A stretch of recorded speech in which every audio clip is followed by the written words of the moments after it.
Are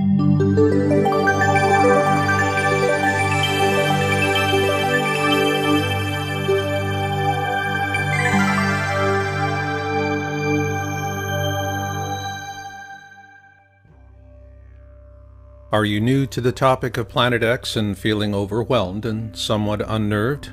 And while you may reject the concept, you have a sense of an internal knowing that propels you forward. So you try to become informed, but sorting through alarmist headlines, fear-charged rhetoric, and dubious content is dispiriting. Consequently, you're not sure what to believe. And if you sense that this is not a coincidence, you're absolutely right. Nonetheless, some of you lay awake at night, staring at the ceiling, reluctant to fall asleep, only to have that god-awful dream once again. You know the one. It's real, it's vivid, and so troubling you dread falling asleep. Or was it just as simple as asking yourself, what exactly am I looking at, only to have the question rip the blinders off your head and you no longer enjoy the bliss of ignorance? No matter how you got to this point, it's an unsettling place to be. And what you want and need now is peace of mind. The first step to achieving that is to understand exactly what we're up against. This is because most of us instinctively understand that long after the beans, bullets, and bunkers have played out, the good folks who make it to the backside when we see those beautiful blue skies again will need something more to keep them going.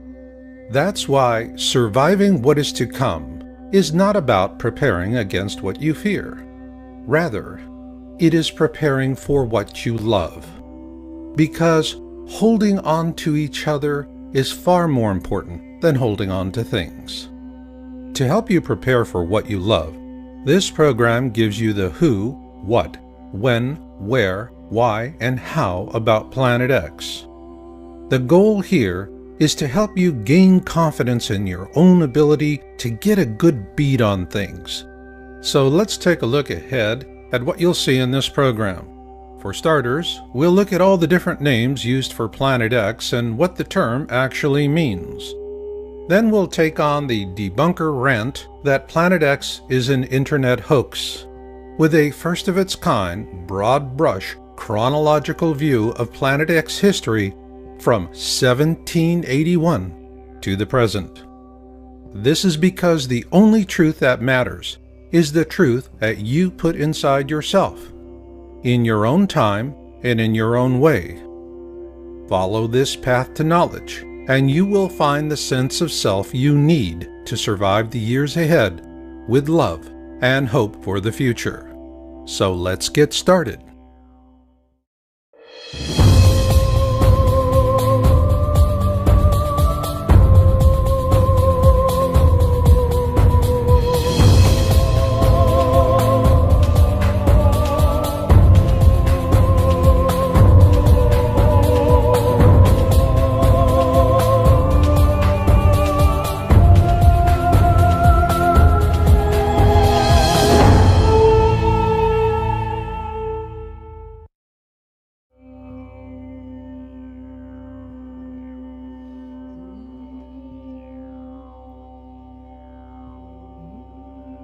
The term Planet X was coined by the American astronomer Percival Lowell sometime between 1905 and 1908. It describes an unobserved planet that perturbs the orbit of a known planet. A perturbation is a deviation in a planet's orbit, and the Planet X we're searching for is Neptune's perturber, which, like Neptune, orbits our Sun. For this reason, Planet X is described in ancient wisdom texts and folklore from around the world as Marduk, Frightener, Destroyer, Hercules, Nibiru, and more. So is Planet X really nothing more than an internet hoax perpetrated by panic-for-profit fearmongers as debunkers claim? Or is there more to it than that? There is.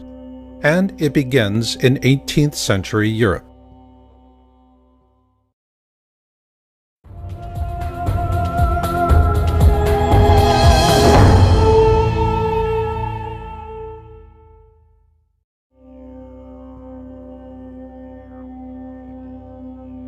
On March 13, 1781, William Herschel discovered Uranus, making it the first planet to be discovered with a telescope. Following his discovery, European astronomers turned their attention on Uranus and observed perturbations in its orbit. This discovery would eventually launch the search for Planet X.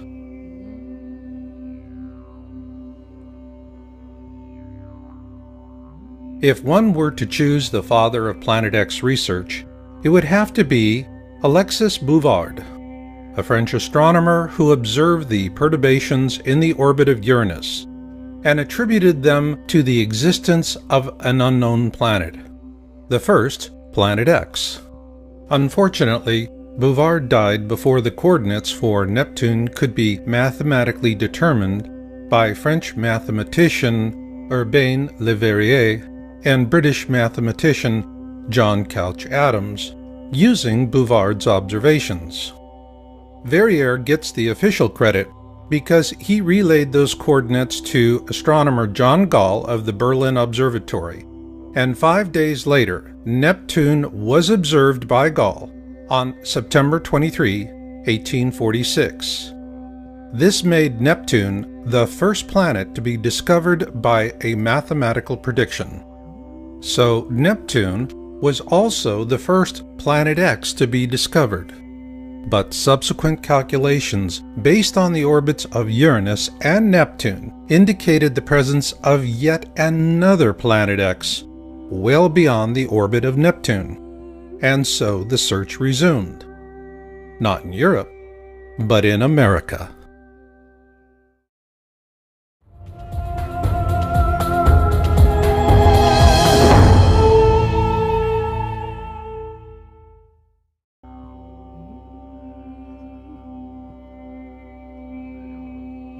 The Lowell Observatory was established in 1894 in Flagstaff, Arizona, by Percival Lawrence Lowell, an independent businessman, mathematician, and astronomer.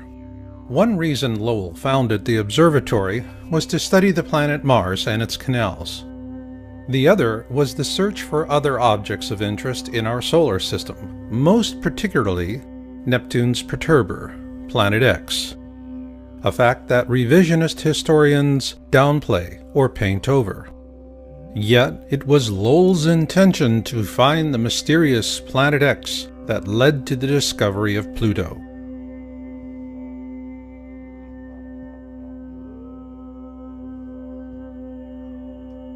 In 1929, 14 years after Lowell's death, a young astronomer by the name of Clyde W. Tombaugh was retained by the Lowell Observatory to carry on the search for Planet X.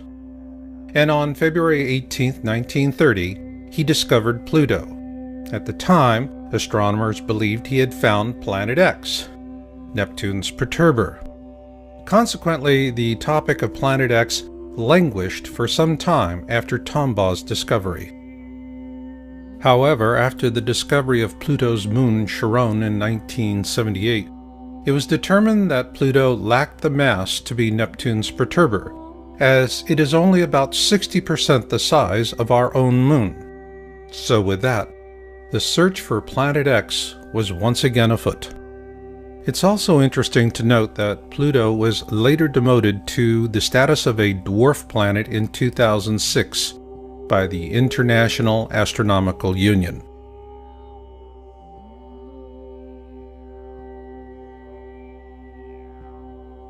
In 1950, Immanuel Velikovsky published Worlds in Collision, and he was viciously attacked by mainstream science, even though he corresponded frequently with Albert Einstein. What generated this medieval response from modern science is that Velikovsky used ancient accounts to question the Darwinian notion of evolution with evidence of periodic cataclysms caused by large objects flying through the core of our solar system. Despite ruthless suppression, Velikovsky's work reawakened an open discussion of Planet X, and following that, a steady trickle of interest emerged, both in mainstream science and the media.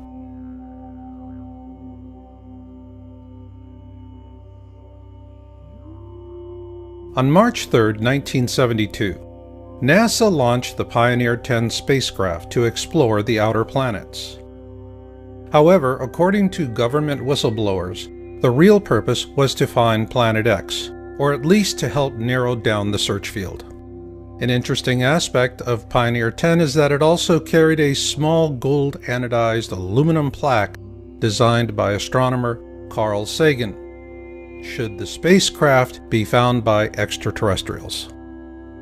At present, communication with the Pioneer 10 spacecraft is no longer possible.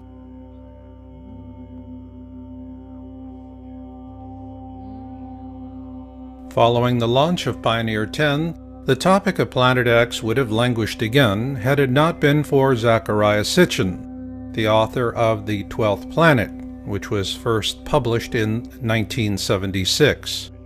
According to his translations of ancient Sumerian texts, a race of beings living on a planet called Nibiru bioengineered early hominids on Earth to turn them into slaves for the purpose of mining gold. Called the Anunnaki, these beings lived on a planet the Sumerians called Nibiru, what we call Planet X today, and the Sumerian accounts tell us that it orbits our Sun every 3,600 years, and flies through the core of our system, often causing great cataclysms on Earth. Sitchin's translations and theories are corroborated by an ancient wisdom text called the Colburn Bible. And according to Planet X historian Greg Jenner in his book Planet X and the Colburn Bible Connection, previous flybys of this mysterious object caused the sinking of Atlantis, the deluge, and the 10 plagues of Exodus.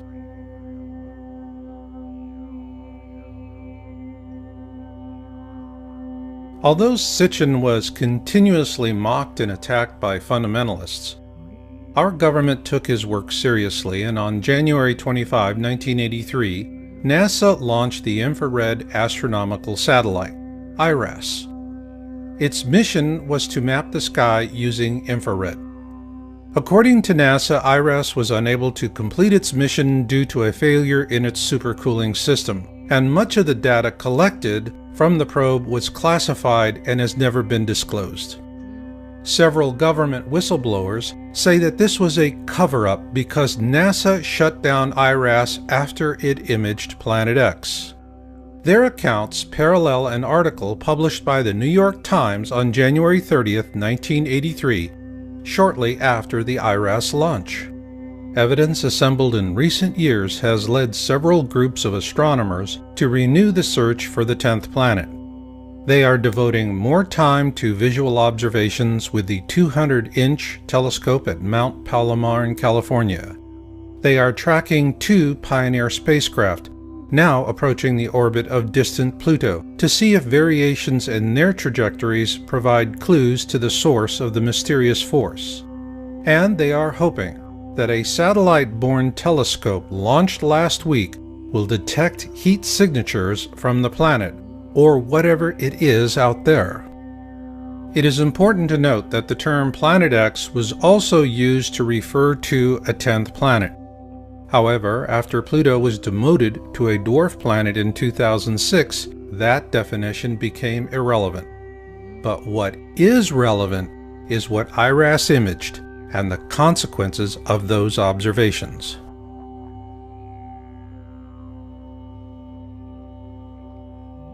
In a Victoria Advocate article published on June 14, 1988, NASA astronomer Dr. John D. Anderson was quoted as saying that telemetry from the Pioneer 10 spacecraft indicated the existence of Planet X.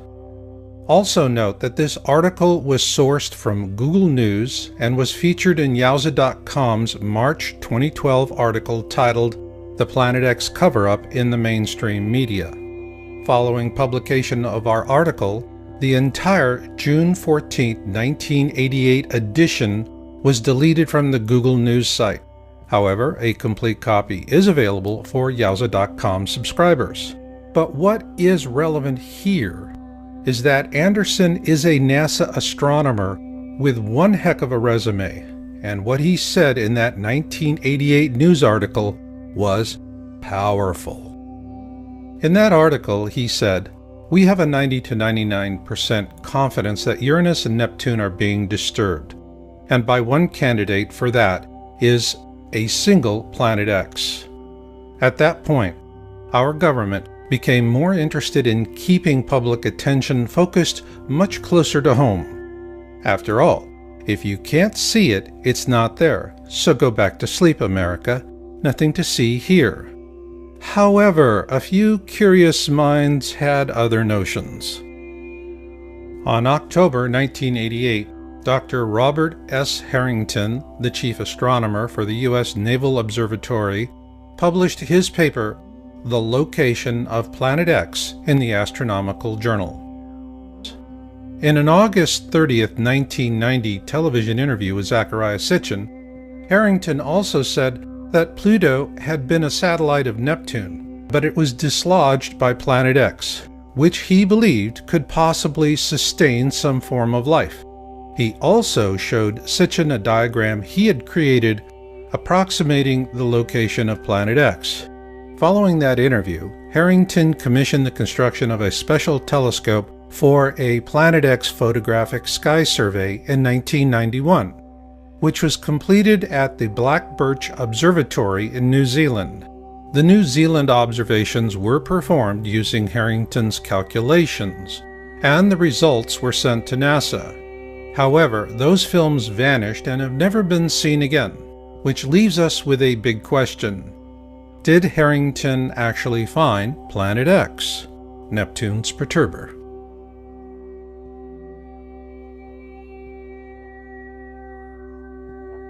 In 1992, Sitchin produced a documentary titled "Are We Alone in the Universe?" At the end of that film, Sitchin quotes a NASA press release from that same year. Unexplained deviations in the orbits of Uranus and Neptune point to a large outer body system of 4 to 8 Earth masses on a highly tilted orbit 7 billion miles from the Sun.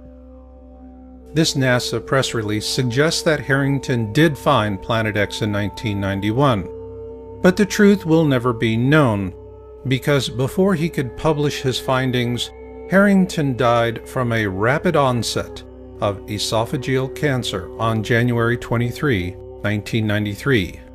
With his New Zealand findings suppressed and having died before he could publish his findings, many believe he was assassinated.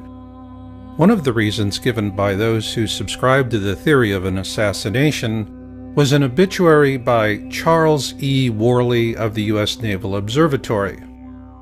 Worley wrote an obituary about Harrington that states, "Late in his career, Bob seemed quite skeptical of such an object, however." It is important to note that no other sources have come forward to corroborate Worley's claim. Consequently, Harrington's mysterious death was a shot out of the dark that quickly silenced the Planet X topic, both with the mainstream media and science community alike. In a very real sense, it was a veiled threat. Tamper with this at the risk of your own career, or perhaps even your life. In this regard, Worley's obituary was highly effective. This is for sure. Nonetheless, there is a curious question. Harrington built a custom telescope for a U.S. Naval Observatory station in New Zealand. The mission was simple: to find Planet X. So then, did they? Who knows? Because until NASA decides to declassify Harrington's observations, all we can say is that where there is smoke, there is fire. Meanwhile, we're not helpless either, and you'll see why later on in this program. But for now, if you are beginning to feel that the time has come to begin your own planning and preparation for whatever may come, then know this: when the worst of it hits, it will not be brief. This will not be weeks or months. Rather, we're looking at several years, perhaps longer than a decade. What this means is that your supplies, no matter how much you have on hand, is nothing more than a buffer. It buys you some time to work something else out. To optimize that opportunity of time, gather knowledge now, because after things run out, knowledge will help you to endure. And now, I'd like to share some of this very knowledge with you. It's something I've put a lot of work and love into because I know it will help people to make it to the backside. And that is what I'm all about. For those in preparation and planning, healthcare is always a problematic area because it is focused on the pills, potions, and supplements preppers set aside to help get themselves through a cataclysm. And it is problematic because all things physical play out. So a practical solution is what we call transition planning. So is this a December 21, 2012 solution? No. In our last video, Planet X System Observations and Orbital Path Analysis, we addressed December 21, 2012 as an awareness event. It was media-driven and it was successful in creating awareness, so on that regard, mission accomplished. Now, transition is the mission. Simply put, surviving the worst of times begins with surviving the best of times. So in this program, we want to introduce the core concept of transition planning. It is a 4-stage survival resource rating system. Stage 1 is cataclysm awareness. This is when the mainstream media begins to seriously report the news to the public at large, and panic buying ensues.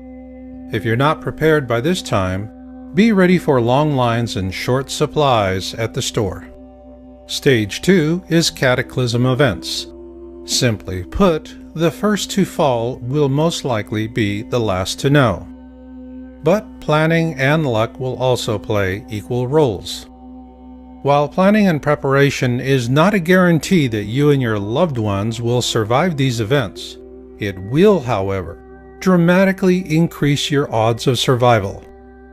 And with repeated events, expect all or part of your survival stores or caches to be exhausted, lost, or stolen.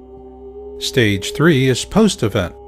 Those who survive the cataclysm event will search for survivors and pull together into small, self-organized groups. While most preppers set aside enough for themselves and their loved ones, as a member of a larger survival group, you'll also share with them as well. This is when the bulk of your physical supplies will be used up.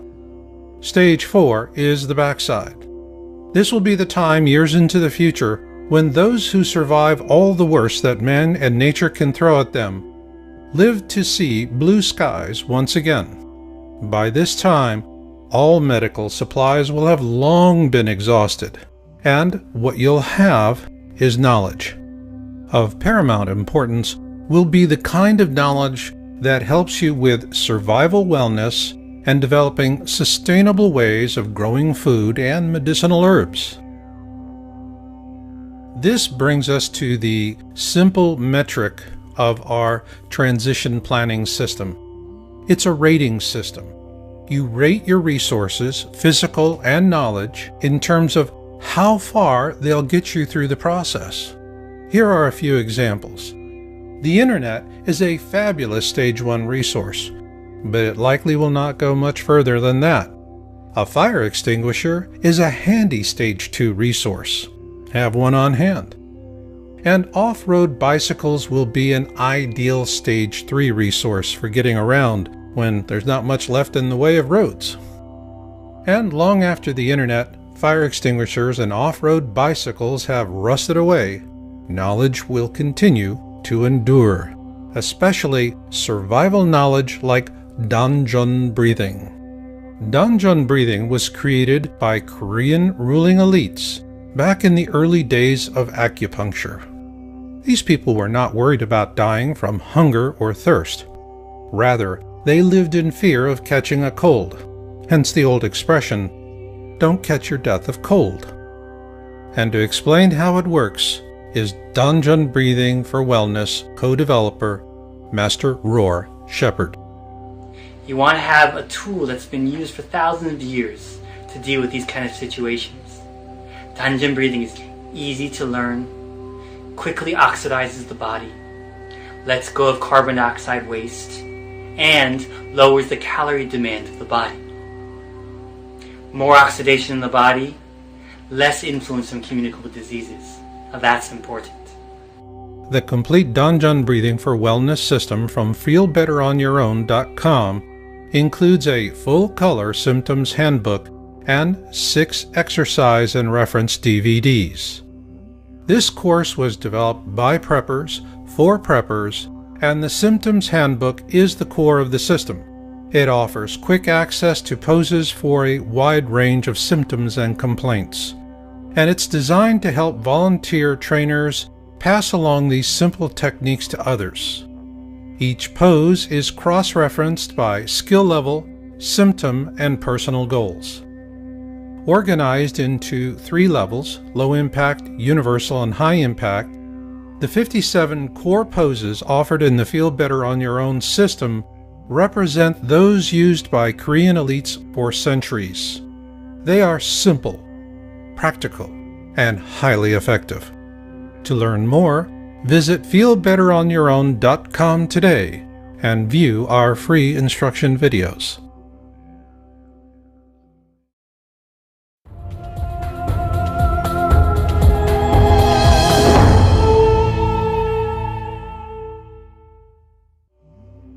Imagine that you knew about the stock market crash of 1929 well in advance of the common man. Obviously, you could use such advanced knowledge to reap windfall profits from the misery. That is, assuming you were to keep the knowledge a secret. So, to what lengths would you go to keep future victims in the dark so that you could achieve the full measure of your own self-interested goals? Likewise, would you expect elites to rise above their own compulsions for power and wealth for moral or ethical purposes to inform the public at large, even if you are not so inclined? The point here is that for the elites, the topic of Planet X has always been about the leverage of deception, because of something I call Titanic rules. First class gets the boats, and steerage goes down with the ship. We're steerage, and the best we can do is to muster an occasional glimpse through a foggy porthole before the elites close it. Yes, it's unfair, but it has always been that way, and each day you spend agonizing over this is one less day you're focused on what really matters: your survival and that of those for whom you love and care. Keep this in mind as we present excerpts from observation reports. On April 24, 2006, Yowza.com broke the story on the South Pole Telescope, SPT, in Antarctica. The stated mission for the SPT really doesn't make a lot of sense because the same science could be done somewhere else at a fraction of the cost. So why build an expensive and sophisticated infrared telescope in such an inhospitable and inaccessible location as the Amundsen Scott South Pole Station in Antarctica? The answer is simple.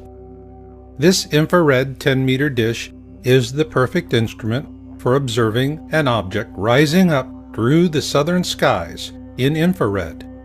And once they turned it on in January 2007, that's exactly what happened. A year after the SPT went online, the first of 3 highly credible disclosure videos were published on YouTube. The first, posted by Nibiru Shock 2012, was titled Nibiru Planet X Photos Taken January 2008. It was the first time the public had an opportunity to see an image of Planet X in deep space.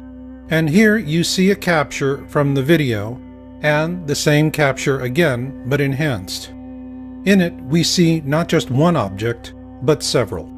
This is when we first learned that Planet X is actually a mini constellation of planets and moons orbiting a small brown dwarf star that is the binary twin to our own Sun. Those of you who were in high school and college during the 1970s may remember this second sun as Nemesis, the designation used by professional astronomers of the day to discuss the possibility that we live in a binary star system.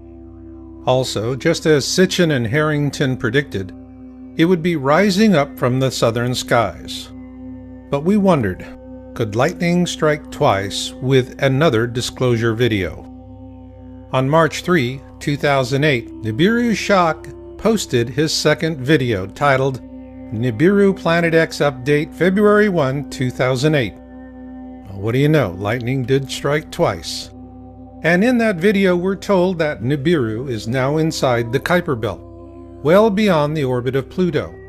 In this video, he tells us it is entering our system at an extremely shallow angle. This is consistent with our most current findings. In this second video, Nibiru Shak 2012 gave us a brilliant series of images that clearly show Planet X is a rather substantial mini-constellation of planets and moons orbiting a brown dwarf star that is in turn orbiting our own Sun. Consequently, it does not look or move like anything humans have seen in over 3,600 years. He also told us that governments are afraid of a panic. Perhaps. But then again, remember Titanic rules. First class gets the boats, and steerage goes down with the ship. We're steerage. Why do we say this? Because after these two videos were posted, the Nibiru Shak 2012 channel was hijacked by disinformationalists, and the first two videos were labeled a hoax, and the channel was also corrupted. Having investigated the first two Nibiru Shak 2012 videos at length, we published our findings on April 6, 2008 in an article titled First Two Planet X SPT Leaked Image Videos by Nibiru Shak 2012, now seen as highly credible. The reason we drew this conclusion was that these were very impressive disclosures, but the manner in which the channel was attacked showed clear evidence of a well-organized and well-funded use of disinformation tradecraft. Following publication of our report, Yowza.com came under heavy attack. Our site was hacked, and a slander campaign was leveled against us with brutal vitriol. In the process of defending ourselves, we filed DMCA complaints with YouTube, and to their credit, Google removed over 13 different attack videos and terminated 4 disinformation channel accounts. Then on May 29, 2008, we published an update article titled Planet X Nibiru SPT Disclosures May 2008 Report.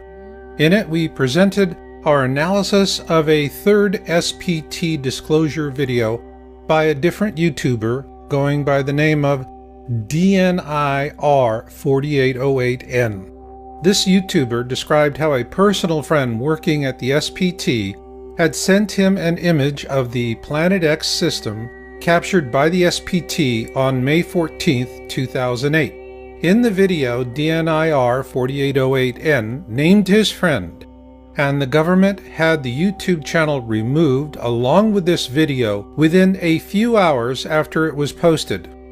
Thanks to an anonymous tip, we were able to download the video before the channel disappeared. The video was authentic, but the manner in which the channel was taken down was clear proof of further government suppression. And when you compare the images in the DNIR4808N video with the Nibiru Shak 2012 videos, it's obvious that both are of the same object or series of objects, which also happen to be in the southern skies. At that point, the question for our team was simple. How did these 3 SPT disclosure videos compare with Dr. Harrington's paper, The Location of Planet X, published in October 1988, and with the illustration he showed Zecharia Sitchin in a 1990 television interview. Luckily for us, the answer came a few months later. Corroboration for Harrington's calculations finally came in 2008 with the last polar flyby of the Sun by the ESA-NASA Ulysses probe. Although NASA says that the spacecraft failed before critical data could be gathered in its last orbit around the southern hemisphere of our Sun, it nonetheless yielded valuable data, and we published that on October 13, 2008, with an article titled "The ESA-NASA Ulysses Probe and Planet X Nibiru." The probe data is clear. The Sun's southern hemisphere is noticeably more active than its northern hemisphere. Also of interest is where the peak solar winds originate and the direction in which they're pointed.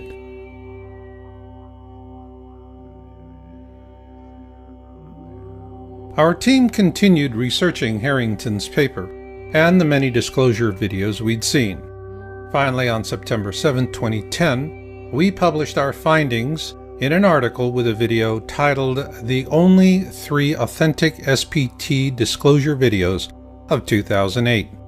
Simply put, the 3 videos we discussed in this program by Nibiru Shock 2012 and DNI R4808N are the real deal.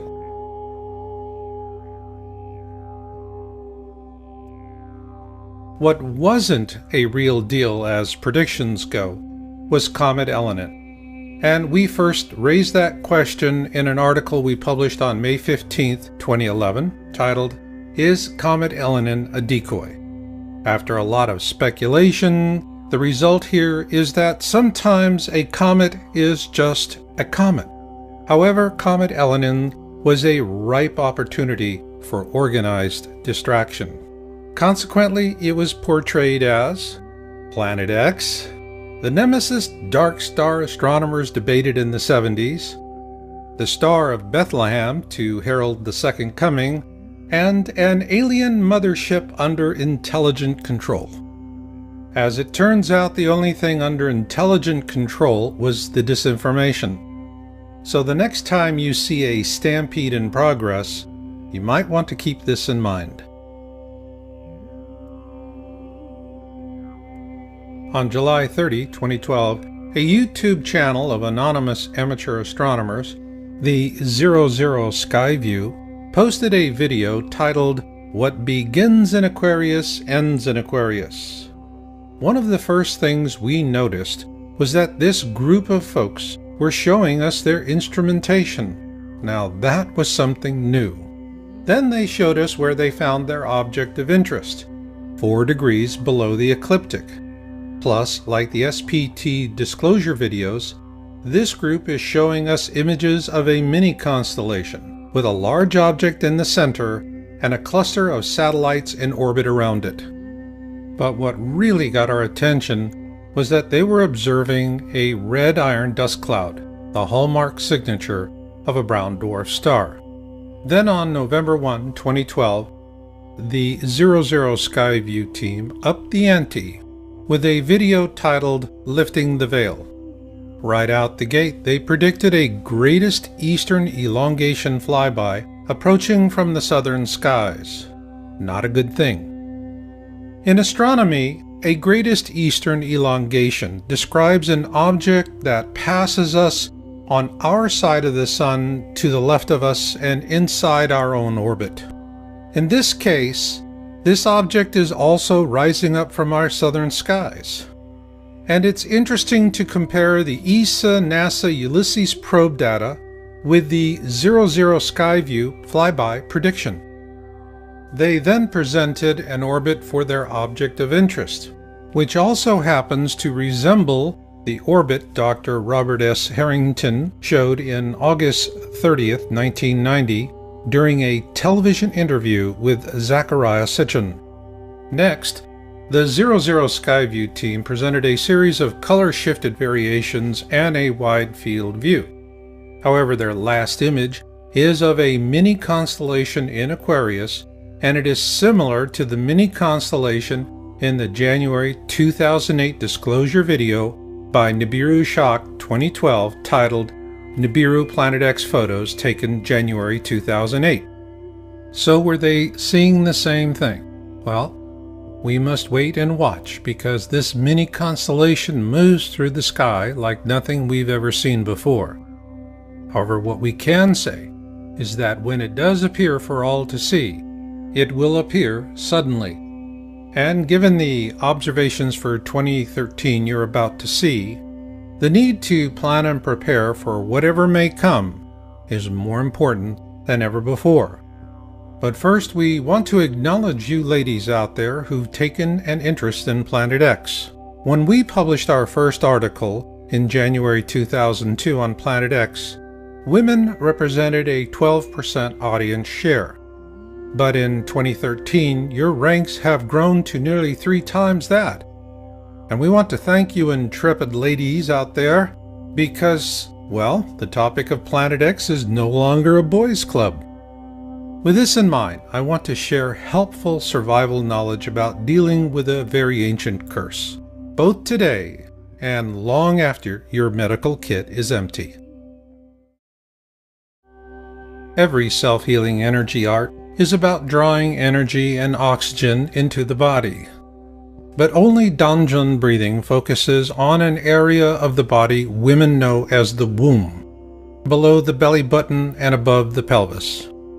It is why Danjun breathing is so effective in helping to relieve the symptoms of menopause and PMS, as Master Roar Shepherd explains. We energize that area, we heal that area, we bring oxygen right into that area. More oxygen, more healing, less pain. This is the most valuable tool for you. Ladies, when drugs and treatments are no longer available and the medical kits are empty, what can you do? You do what Korean women have done for thousands of years, because it works. Danjun breathing. Need relief today? The good news is, the sooner you start, the better. To learn more, visit feelbetteronyourown.com today and view our free instruction videos.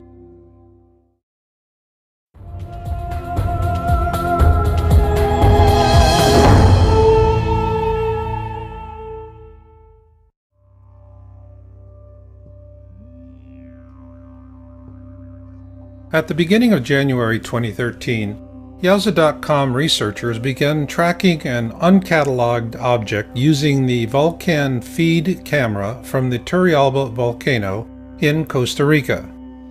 I dubbed the object Bluebonnet. With these observations, we began to see a pattern forming in terms of Planet X being a mini-constellation instead of a single object. Though Bluebonnet is clearly not a brown dwarf companion to our own Sun, its movement through the sky does raise the possibility that it could be a far-flung orbital of a second sun.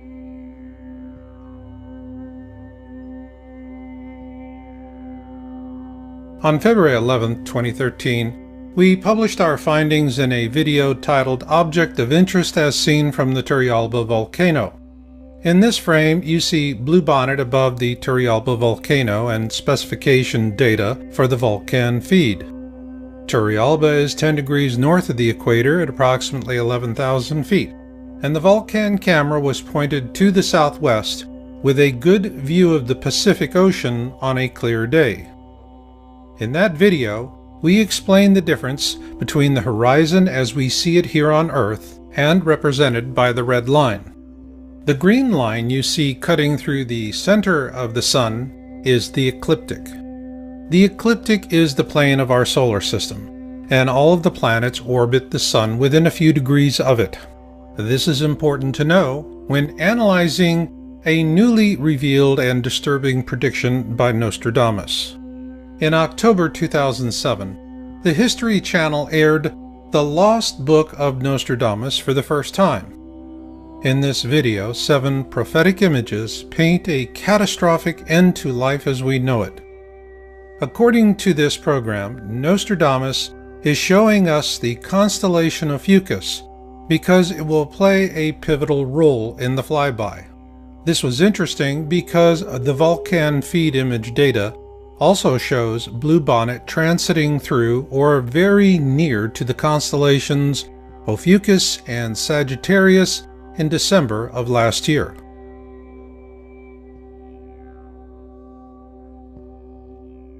Then on April 20th, 2013, we released an update video titled Blue Kachina and its Moon for our Turrialba object of interest. In doing our research, we began developing a new technique to analyze the imaging capabilities of the Vulcan feed camera at Turrialba. We initially used this technique in a rather limited way, but it later evolved into a powerful image analysis method.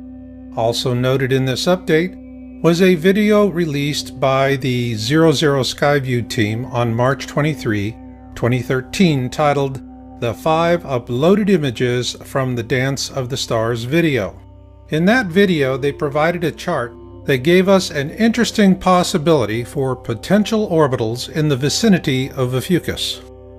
Following months of observations and capturing hundreds of images to our database, we were able to plot a rough orbit for Bluebonnet, which we determined to be an outermost orbital of the Planet X system brown dwarf companion to our own Sun.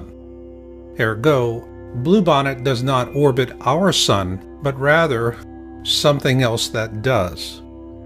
We also looked at the predictions of remote viewer Major Ed Dames about these times and what the Colburn Bible tells us to expect. The first passage of manuscripts 3:4 begins with, "When blood drops upon the earth, the destroyer will appear, and mountains will open up and belch forth fire and ashes." This is a key passage, so let's take a moment to study it. When blood drops upon the earth refers to the iron dust cloud surrounding the Planet X system. The destroyer will appear. What this tells us is that the iron dust cloud precedes the arrival of the destroyer, which in this case is Planet X, the ancient Hebrew and Egyptian description for this mini constellation. And the rest just doesn't get any better.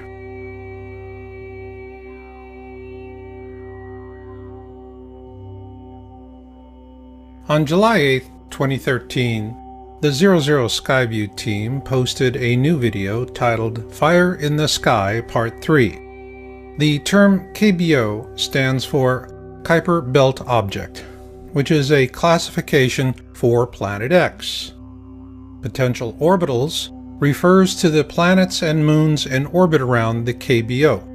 And here they finally ask the question, is this our binary star? The reason they posted that question to the viewer is because they've observed a large nucleus for the KBO. But it was their second video on the 12th of that month titled A Cyclical Storm Brews that really got our attention. Near the end of the video, they announced that they followed our Turrialba volcano research and the object I dubbed Bluebonnet. We then get a warm attaboy from the good folks at the 00 Skyview. Thank you, fellas. Your kind words of support were greatly appreciated, and we certainly hope to see you on the backside.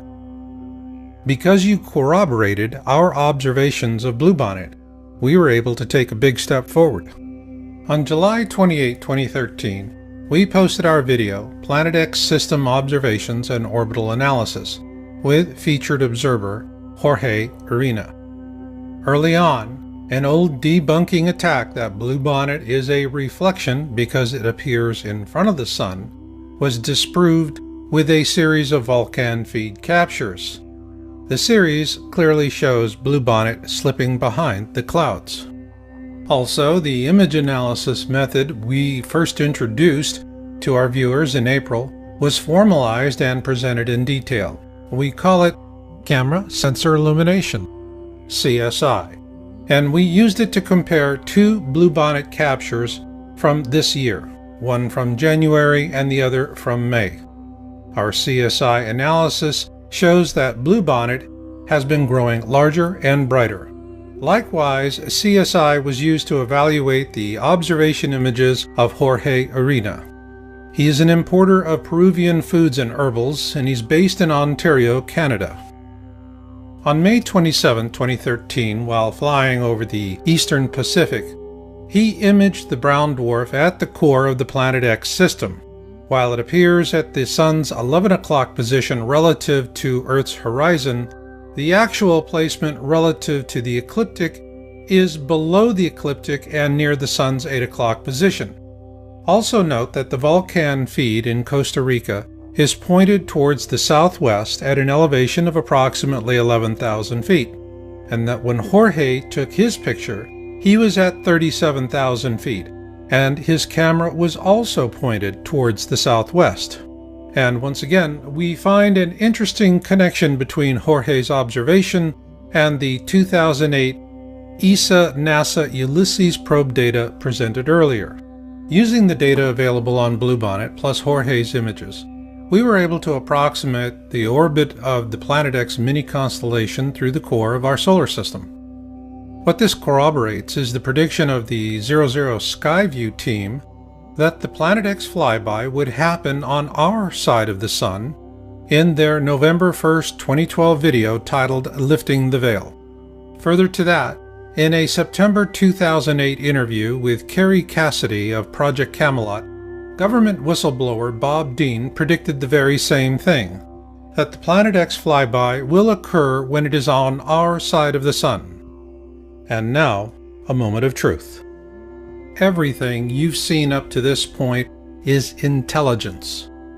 That is, a connected collection of fragments and shards of truth that happen to slip past years of suppression. But for those of you who insist on smoking gun proof, you're not going to believe anything until you've seen it yourself. That begs the question, what can you see today? What you can see are a lot of rocks coming our way.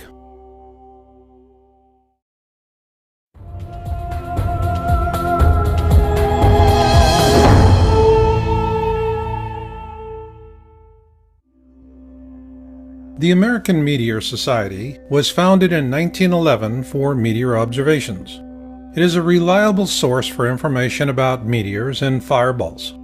If you need to see things for yourself, visit www.amsmeteors.org and support the effort. But why would you want to do that? Because on February 15, 2013, NASA had all of us focused on the flyby of asteroid 2012 DA14. After weeks of media hype, the flyby turned out to be a rather boring non-event. Yet, on the very same day, the Chelyabinsk meteor airbursted over the southern Urals. It was the largest rock to hit our planet in over a century, and its detonation released the equivalent energy of over 20 Hiroshima bombs. It damaged over 7,000 buildings, and 500 people had to seek medical treatment for wounds. When pressed by the media for an explanation as to why NASA never saw it coming, they finally had to admit that they were blindsided by this meteor because it came out of the Sun and that they do not have any telescopes pointed in that direction. Still the same, can you imagine the carnage that would have occurred had this meteor airbursted over a major American city with the equivalent energy of over 20 Hiroshima atomic bombs? The point here is that we can continue to argue about what is happening here on Earth in a way that keeps the consensus out of reach. But when it comes to meteors, there are no more frivolous debunker theories about natural variation, increased reporting, and, well, swamp gas. Just consequences. That is why visiting the American Meteor Society, the AMS, is something you can do today to see what's coming at us. To show you why, we're going to show what people are seeing and reporting from 2010 through October 2013 based on AMS observation reporting data. Next, you will see our statistical analysis for the following fireball observation trends: the average number of reports per event, number of reports by classification, multi-state event observations, fragmentation observations, events with sound reports, and finally a comparative trend summary that ties it all together. So let's begin.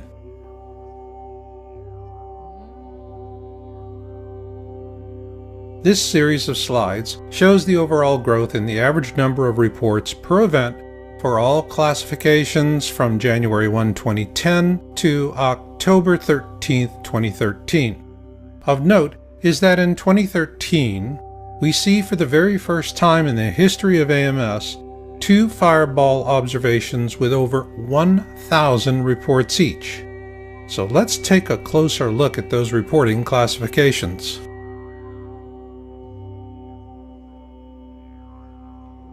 The AMS classifies meteor observations based on the number of reports per incident, where a mid-sized class event has 6 to 20 reports, a significant event has 21 to 50 reports, a large event has 51 to 100 reports, and a huge event has over 100 reports. So let's begin with a look at the mid-sized events. Here we see a pronounced jump from 2010 to 2011. Part of that jump can be attributed to the implementation of new reporting procedures by the AMS. Now let's add the number of significant reports with 21 to 50 observations each. Here we see a clear growth trend. Interestingly enough, there were no significant large events in 2010. But there were significant large events in 2011 and 2012, as well as a marked increase in 2013. In terms of huge events with over 100 reports, 2010 was barely noticeable. However, that picks up in 2011 and doubles in 2012, and then again in 2013. Given that we had 2 events with more than 1,000 observations in 2013, let's take a closer look at the uptick in huge events. Here we see the jump from 2011 to 2012 and then again to 2013 is stunning to say the least. Not only is the trend huge, so are the fireballs or bolides as they are also called.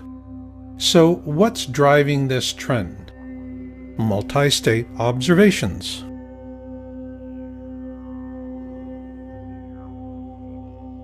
A multi-state event is where observations of the same fireball are reported in 2 or more states, and here we see a steady growth trend from 2010 to 2013. However, this underplays an even more profound change. Here we see a 15% increase from 2010 to 2013 in the number of reporting states by event. This clearly shows that these fireballs, or bolides if you will, are getting bigger. And another measure of this is fragmentation.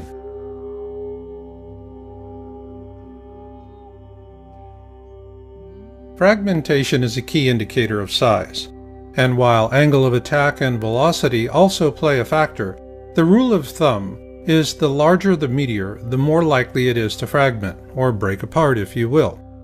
From 2011 through 2013, the number of meteors large enough to fragment skyrocketed according to AMS reporting data.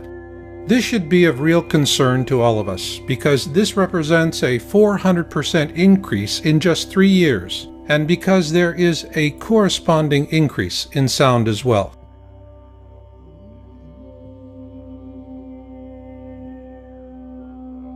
The AMS tracks 2 kinds of sounds: concurrent sounds heard during the flyby and delayed sounds heard just afterwards. These charts are a combination of both, and the trend is clear. Sound follows with fragmentation. And what is really striking is that sound and fragmentation reports for 2010 through 2013 show nearly identical increases. So now let's summarize what we've seen so far by looking at the growth trend percentages from 2010 to 2013.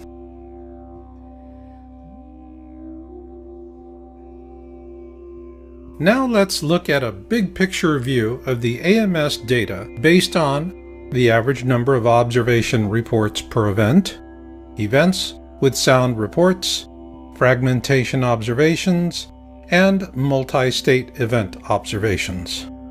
And what we see here, beginning with 2010, is a consistent growth trend by percentage from 2010 through to 2013. It is important to note that all of the data presented in this video is for the 2013 reporting period of January 1, 2013 to October 13, 2013, with 2.5 months yet to be reported. And for those of you who are still laboring with doubts about all of this, there is only one question you need to answer. What's throwing all these rocks at us? And what about those of you who no longer have any doubts about the need to plan and prepare for whatever may come? Do not plan against what you fear, but for what you love, because survival is not about holding on to things.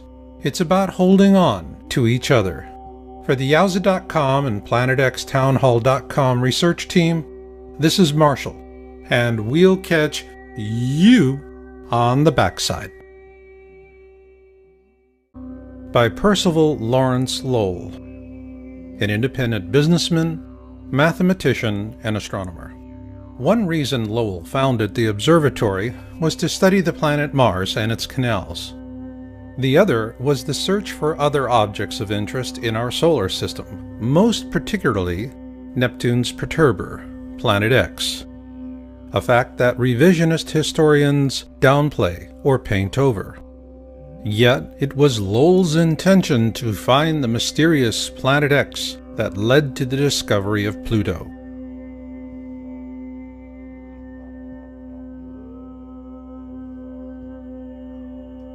In 1929, 14 years after Lowell's death, a young astronomer by the name of Clyde W. Tombaugh was retained by the Lowell Observatory to carry on the search for Planet X. And on February 18, 1930, he discovered Pluto. At the time, astronomers believed he had found Planet X, Neptune's perturber. Consequently, the topic of Planet X languished for some time after Tombaugh's discovery. However, after the discovery of Pluto's moon Charon in 1978, it was determined that Pluto lacked the mass to be Neptune's perturber, as it is only about 60% the size of our own moon. So with that, the search for Planet X was once again afoot. It's also interesting to note that Pluto was later demoted to the status of a dwarf planet in 2006 by the International Astronomical Union.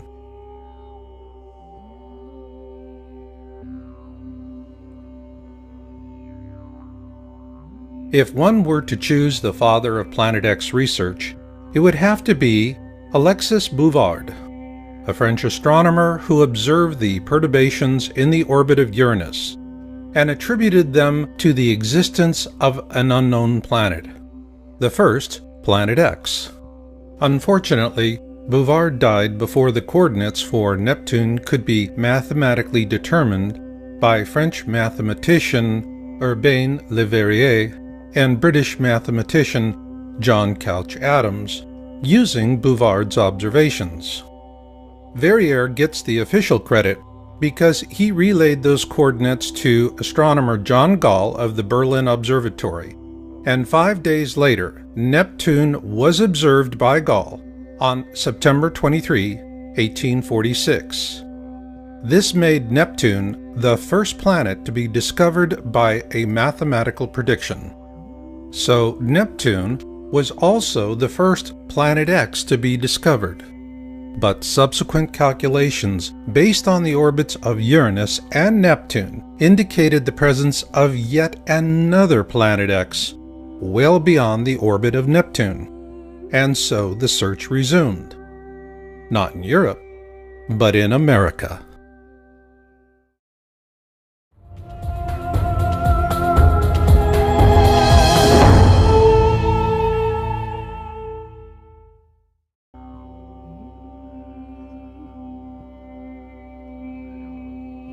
The Lowell Observatory was established in 1894 in Flagstaff, Arizona. That's why surviving what is to come is not about preparing against what you fear.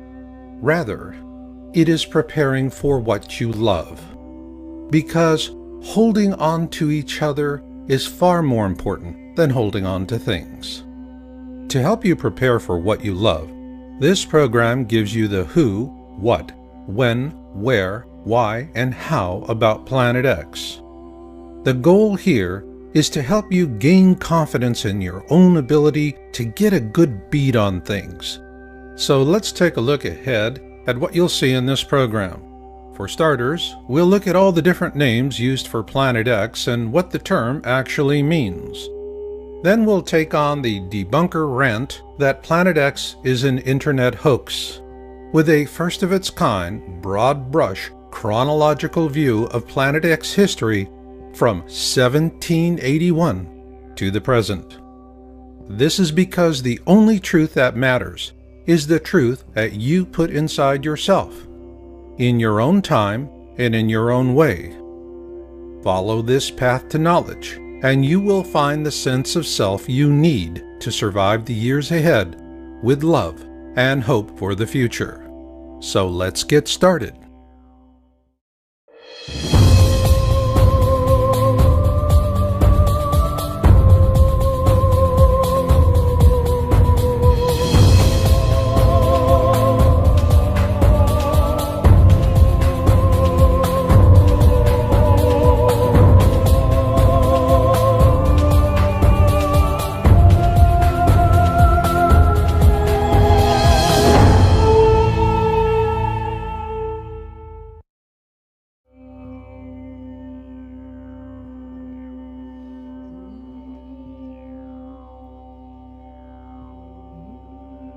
The term Planet X was coined by the American astronomer Percival Lowell sometime between 1905 and 1908. It describes an unobserved planet that perturbs the orbit of a known planet. A perturbation is a deviation in a planet's orbit, and the Planet X we're searching for is Neptune's perturber, which, like Neptune, orbits our Sun. For this reason, Planet X is described in ancient wisdom texts and folklore from around the world as Marduk, Frightener, Destroyer, Hercules, Nibiru, and more. So is Planet X really nothing more than an internet hoax perpetrated by panic-for-profit fearmongers as debunkers claim? Or is there more to it than that? There is. And it begins in 18th century Europe.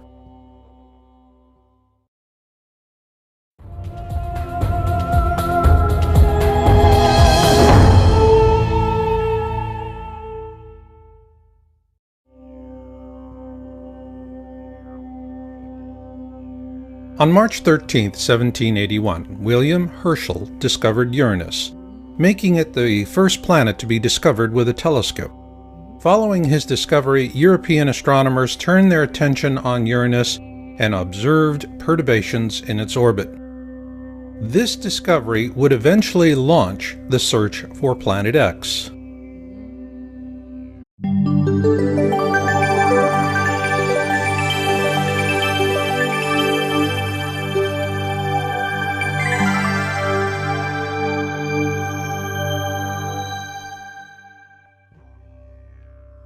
Are you new to the topic of Planet X and feeling overwhelmed and somewhat unnerved? And while you may reject the concept, you have a sense of an internal knowing that propels you forward. So you try to become informed, but sorting through alarmist headlines, fear-charged rhetoric, and dubious content is dispiriting. Consequently, you're not sure what to believe. And if you sense that this is not a coincidence, you're absolutely right. Nonetheless, some of you lay awake at night, staring at the ceiling, reluctant to fall asleep, only to have that god-awful dream once again. You know the one. It's real, it's vivid, and so troubling you dread falling asleep. Or was it just as simple as asking yourself, what exactly am I looking at, only to have the question rip the blinders off your head and You no longer enjoy the bliss of ignorance. No matter how you got to this point, it's an unsettling place to be. And what you want and need now is peace of mind. The first step to achieving that is to understand exactly what we're up against. This is because most of us instinctively understand that long after the beans, bullets, and bunkers have played out, the good folks who make it to the backside when we see those beautiful blue skies again will need something more to keep them going. That's